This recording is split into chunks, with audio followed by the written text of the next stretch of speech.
All right, so are you ready to dive deep? Today, we're tackling something I know a lot of you have been curious about: habits. And to guide us, we've got The Power of Habit by Charles Duhigg. This book, I gotta say, it really opened my eyes to how much these everyday routines, these things we barely think about, how much they really shape our lives. It's true, isn't it? We kind of go through life on autopilot sometimes, don't we? Totally. Like, I was reading this book and thinking, wait, am I just a robot programmed to do the same things every day? Well, Duhigg, he doesn't exactly call us robots, but he gets pretty close. What he does is he lays out this idea of the habit loop, this hidden structure behind everything we do, from brushing our teeth to, maybe scrolling through social media way too late at night. Oh, yeah, definitely guilty of that one. But the cool thing is the book doesn't just describe the problem, right? It actually gives us a way to understand and even change these habits. Exactly. It's like Duhigg hands us the instruction manual for our own brains. And once we understand how this loop works, how the cue, the routine, and the reward all fit together, well, that's when we can start taking control. Okay, so let's talk about willpower for a sec, because I think that's where a lot of us get stuck. We think, oh, if I just had more willpower, I could totally change this habit. But Duhigg, he has a different take, right? He does. He brings in all this research on ego depletion, this idea that willpower is like a muscle. It gets tired. So if you're constantly using it to resist temptation, it's going to give out eventually. Like trying to lift weights all day long, your muscles would just be screaming for a break. Exactly. So instead of fighting this losing battle with willpower, what if we used a different approach? Okay, I'm listening. What's the secret weapon? The habit loop. Instead of exhausting ourselves with willpower, we can strategically change the cues, routines, or rewards to make change easier. It's like if you're trying to eat less junk food, maybe don't even keep it in the house. Out of sight, out of mind, right? Right. But what about cues we can't really avoid? Like our phones are constantly buzzing with notifications, tempting us to check them every 5 seconds. Okay, that's a good one. So in that case, maybe instead of avoiding the cue, we focus on changing the routine. Like every time your phone buzzes, instead of instantly grabbing it, take a deep breath, do a quick stretch, something to interrupt that automatic reach. So it's like building in a pause, a moment to actually decide if you want to give in to the habit or not. Exactly. And over time, these new routines, they become stronger, more automatic, and you don't have to rely on willpower as much. This is making me think about my own struggles with procrastination, Maybe instead of forcing myself to tackle a huge project all at once, I should set a timer for 15 minutes and just focus on one small step. I love that. You're getting it. And to make that new routine stick even better, think about adding a reward. After those 15 minutes of work, give yourself a little break, listen to a song you love, something to reinforce that good behavior. Okay, so we've talked about breaking bad habits, but what about building new ones? Is it the same process? It's similar, but instead of disrupting an old loop, you're creating a brand new one. And the key here, which Duhigg really emphasizes, is starting small. Yes, I remember that from the book and the study guide too. It's so tempting to try to change everything at once, but that usually backfires. Why do you think those small steps are so important? Because, again, it's about minimizing that reliance on willpower.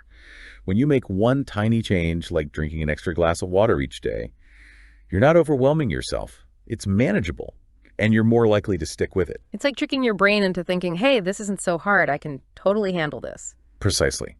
And as that small habit becomes automatic, then you can gradually build on it, adding another small step and another until you've created a whole chain of positive changes. Okay, so let's say I want to start meditating every day, but I'm notoriously bad at sticking to things, especially when it comes to, anything that requires actual effort. How would I use this small steps approach?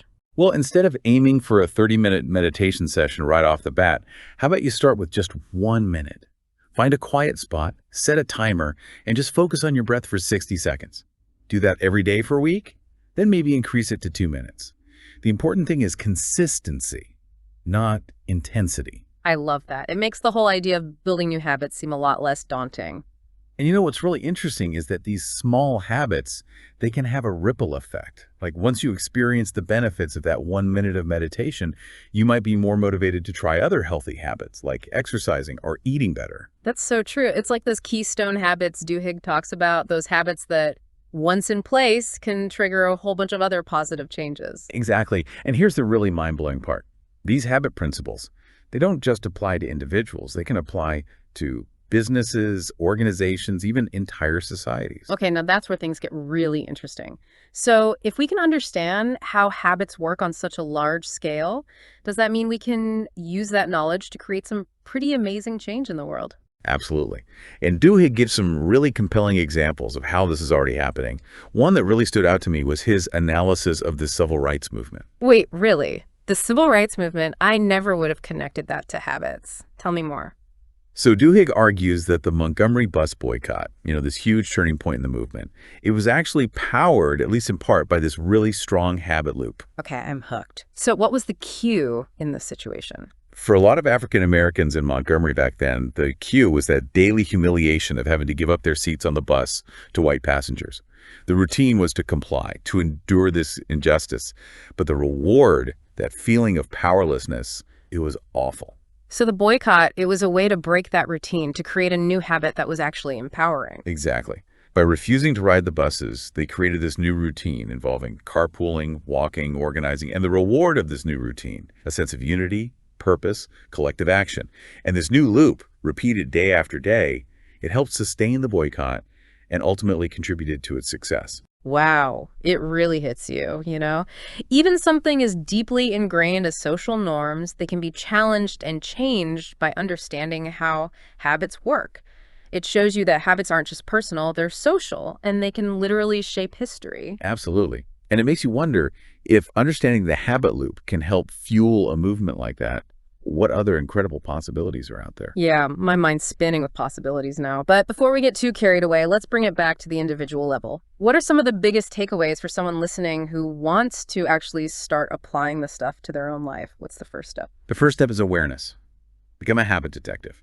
Start paying attention to your daily routines, both the good and the bad. Really try to identify the cues, the routines, and the rewards that are driving your behavior. So basically, step one is self-awareness. Know thyself, right? Exactly. Once you understand your own personal habit loops, then you can start experimenting with different ways to tweak them. And remember, consistency is key. Don't beat yourself up if you slip up. Just get back on track as quickly as possible. It's a journey, not a destination, right? Exactly. And celebrate those small victories along the way. Every time you stick to a new routine or resist an old temptation, you're literally rewiring your brain for the better.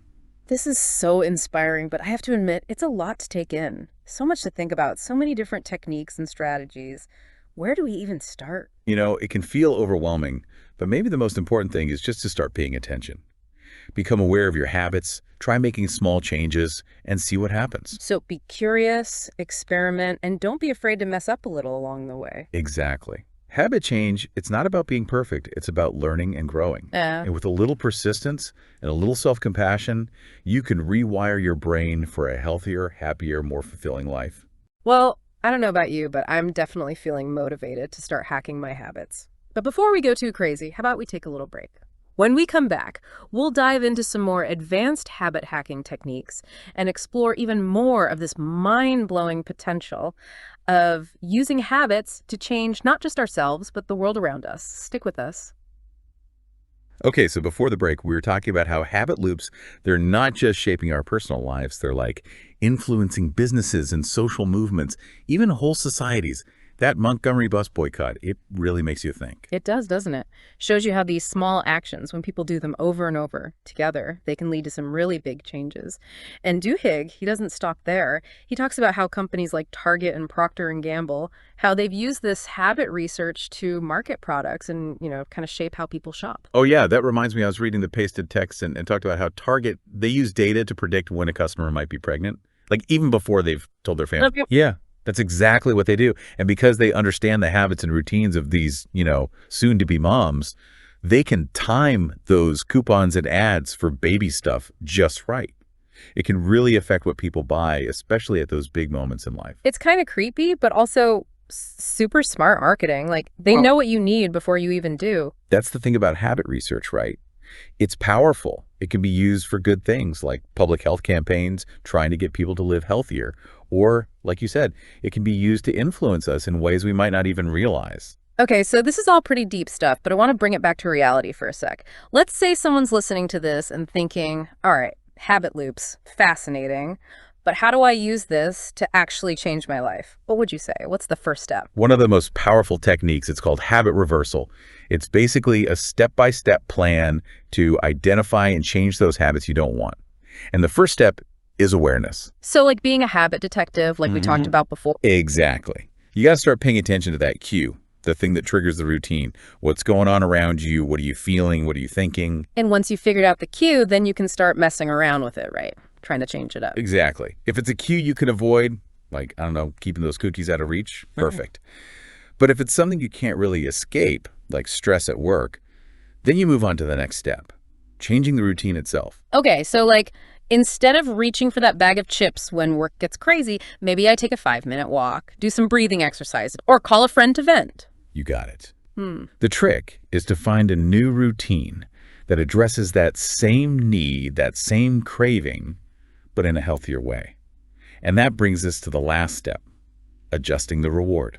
So instead of that quick hit of salty chips, I get the reward of feeling calmer, more centered, more connected to someone. Exactly. And the more you repeat this new loop, the stronger it gets. Makes it easier to resist that old unhealthy habit. This makes me think about my own struggle with exercise. It's like, I know it's good for me, but I just can't seem to make it a regular thing. Okay, let's try that habit reversal in your exercise challenge. What's the cue that usually stops you from working out? You know, honestly, it's usually just feeling totally wiped out at the end of the day. I tell myself I'll do it in the morning, but then the snooze button wins and I end up rushing out the door. So the cue is that feeling of being tired and not motivated in the morning. What if we change the routine by moving your workout to a different time? Maybe lunch break or right after work before you crash. You know, that's actually a really good idea. I always thought of exercise as a morning thing, but maybe I need to switch things up. And to make the reward even better, maybe find a workout buddy or a class you actually enjoy. Oh, totally. Having someone to do it with and something fun, that would definitely make exercise feel less like a chore. And that brings us to another great technique, temptation bundling. It's about combining something you want to do with something you have to do. Okay, I'm curious. Tell me more about this temptation bundling. So let's say you love podcasts, but can never seem to find time to exercise. You could bundle those two things together. Only let yourself listen to your favorite podcasts while you're working out. Ah, I see. I get the reward of the podcast, but only if I'm also doing the habit I want to build. Clever? Right. It's all about making that habit more appealing by connecting it to something you already enjoy. What's really hitting me as we're talking is how much of this habit change is about mindset. It's not just willpower or discipline. It's understanding how your brain works and using that to your advantage. That's a really good point. Duhigg really drives home this idea that what we believe about ourselves matters a lot. If you think you're stuck with your bad habits, that you're just not a morning person or someone who can't stick to a routine, well, you're probably right. It's like a self-fulfilling prophecy. Exactly. But the good news is you can change your beliefs. And one way to do that is by focusing on those small wins. Each time you stick to a new routine or resist temptation, you're proving to yourself that you are capable of change. It's like building momentum. One small win leads to another. Exactly. And as you experience those wins, you get more confident. You're more likely to take on bigger challenges and make even bigger changes. This is so empowering, but okay, full disclosure, I'm also feeling a little overwhelmed. There's so much to remember, so many different techniques. Where do we even begin? I get it. It can be a lot. But maybe the most important thing to remember is just to start paying attention. Be aware of your habits, play around with some small changes, see what works for you. So be curious, experiment. Don't worry too much about making mistakes. Exactly. Habit change, it's a journey. There will be bumps in the road, but if you're patient with yourself, you'll find what works and be able to rewire your brain for a healthier, happier life. Well, I'm feeling super inspired to start hacking my habits. But before we wrap up, I want to circle back to that idea of the bigger impact, the societal stuff. We talked about the Montgomery bus boycott, but are there other examples of how these habit principles are being used to make the world a better place? Oh, definitely. Tons of examples. Public health initiatives, environmental stuff, even political campaigns. Okay, I need specifics. Give me some real-world examples of how this is actually working. So this was pretty cool. Bogota, Colombia, they wanted to improve traffic safety. They knew people were jaywalking all the time, so they focused on changing that routine. They did all these playful things like painted giant footprints leading to crosswalks and even had mimes making fun of jaywalkers. Wait, mimes? Really? Yeah, it sounds crazy, right? But it worked.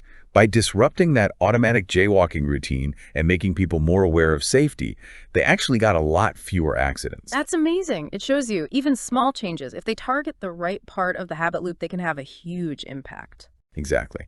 And this idea, you can apply it to all kinds of problems, getting people to recycle more, getting more people to vote. The possibilities are huge. It's like we all have this hidden power just waiting to be unleashed. That's a great way to put it. And as more people learn about the power of habit, how to use it for good, I think we'll see even more creative solutions to the problems we face. That's such an optimistic thought. It makes you feel like even the little things we do, they can add up to something much bigger. Absolutely. And one of the most inspiring things Duhigg says is, we're not just creatures of habit, we're creators of them. We have the power to shape our own lives and together shape the world. This whole conversation has been amazing. It's definitely changed how I think about my own habits and how they affect my life. It's been great talking about this with you. Before we go, I want to ask, what's the one thing you really hope people take away from this conversation? If there's one thing to remember, it's this. You're not stuck with your habits. You can change them. It takes work, takes time, but it can be done. And the more you understand how habits work, the better you can use this power to make positive changes in your life and in the world. It's weird. You know, before we started this, I thought of habits as like these set in stone things. But now, after talking about this, it's like they're not so rigid, are they? It's more like, this system you can actually tweak. I like that. Yeah, like a system or a code you can reprogram. And that's kind of the cool thing about habits. They can feel like they're boxing you in, but they also, I guess, provide some efficiency, Yeah. Like think of it as a path in your brain. The more you walk it, the easier it gets, but you can create new paths, new routines if you put in the effort. And what I like is anyone can do this, right? You don't have to be some brain expert or have superhuman willpower to change your habits. Right, exactly. It's really just about getting those basic ideas and then, trying things out, seeing what sticks for you. And the fact that you can use these principles, not just for yourself, but like to make a real difference in the world, that's huge. I mean, we talked about Bogota, but there's so many other possibilities. Oh, yeah, for sure. Like think about climate change, right? Yeah. What if we could use habit research to make, to make those sustainable choices, like the easy, automatic choice for everyone? Or what about like the obesity epidemic? Could we use habit loops to make it easier for people to eat healthy and exercise more? I think so, yeah. There's just so much potential there. And the best part is we're still learning so much about this stuff. It's just the beginning. My mind is officially blown. This has really changed how I think about habits. It's been a great conversation. Absolutely. And yeah, before we wrap things up, I want to remind everyone that, this whole habit change thing, it's a journey, not a race. That's so important. There are going to be days when you slip up, when those old habits come back. It happens. But don't beat yourself up about it. Just try again. It's about progress, not perfection, right? Yeah. You're always learning. Exactly. And remember, you have the power to shape your own life, one small habit at a time. That's a great way to put it. And so, as we finish up this deep dive, I want to leave everyone with one final thought. What are you going to change? What habits are you going to create, break, or transform? Think about it. The possibilities, they really are endless. That's a great question to ponder. And with that, I want to thank everyone for joining us on this deep dive into the power of habit. Remember, you have the power to create your own destiny, one habit at a time.